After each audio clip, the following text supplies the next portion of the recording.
नियत। मैरून रंग का वो सोफ़ा मुझे बहुत पसंद था। पिताजी ने उसे मुंबई से मंगाया था। उसके मुलायम गद्दे पर मैं खूब उछलता, कभी कभी मैं उसी पर सो भी जाता था। सोफ़ा घर आए 1 महीना भी नहीं बीता था कि दीदी की शादी तय हो गई।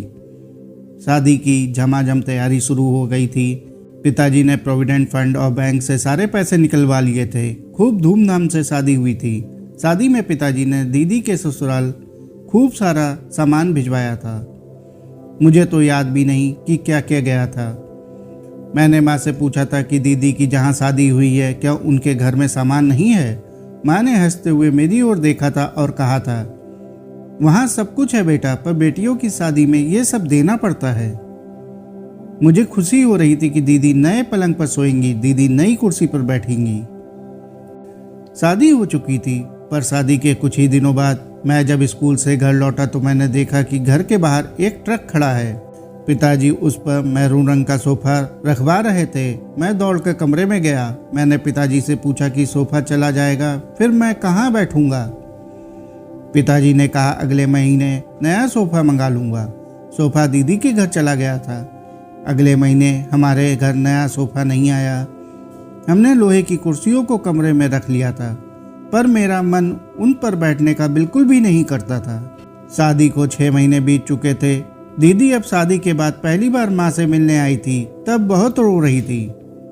माँ उसे बहुत देर तक कुछ न कुछ समझा रही थी। माँ कह रही थी, क्या करोगी, कुछ लोगों की नीयत कभी नहीं बढ़ती, पर समय से सब ठीक हो जाएगा। मुझे पूरी बात समझ में नहीं आई थी, लेकिन माँ बार बार नियत की बात समझा रही थी। शादी के कुछ महीनों के बाद दीदी का सबसे छोटा देवर जीजा जी के साथ हमारे घर आया था। उनकी उम्र भी मेरे बराबर ही रही होगी, पर जब वो हमारे घर आया तो ऐसा लगा था जैसे कोई खास बच्चा घर आया हो। माँ सुबह सुबह दीदी के देवर को गिलास में दूध देती, उसकी पसंद का खाना बनता।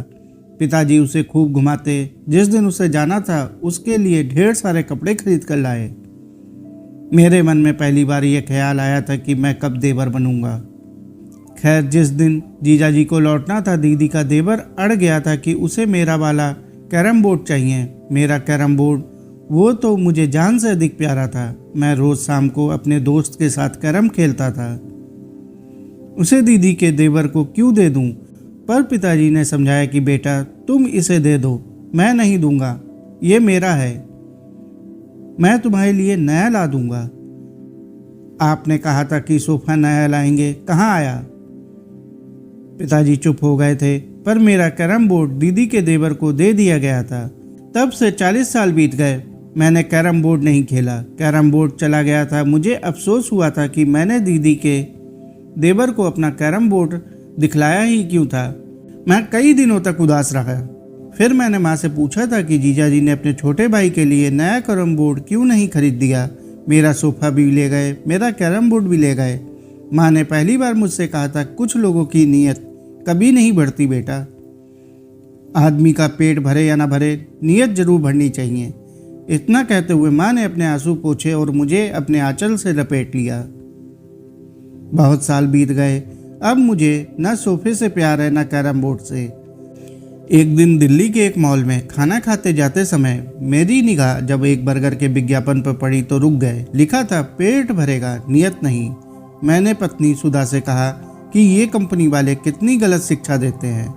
कह रहे हैं कि पेट भर जाएगा, नियत नहीं। लिखना ये चाहिए था कि नियत भर जाएगी, पेट भरे या ना भरे। नियत का भरना पेट भरने से अधिक जरूरी होता है। एक संसार में जिसकी नियत नहीं बढ़ती, उसके पास चाहे सब कुछ हो, वो दूसरों के सामान पर नजर गड़ाए ही रहते हैं। जिनकी नियत नहीं बढ़ती, उनके घर में किसी की दीदी खुश नहीं रह सकती। सही मायने में नियत का बढ़ जाना ही आदमी का आजाद हो जाना है। साथियों, आपको यह कहानी कैसी लगी कमेंट करके जो बताएं। कहानी अच्छी लगी हो तो कहानी को लाइक और चैनल को सब्सक्राइब कर लें। धन्यवाद।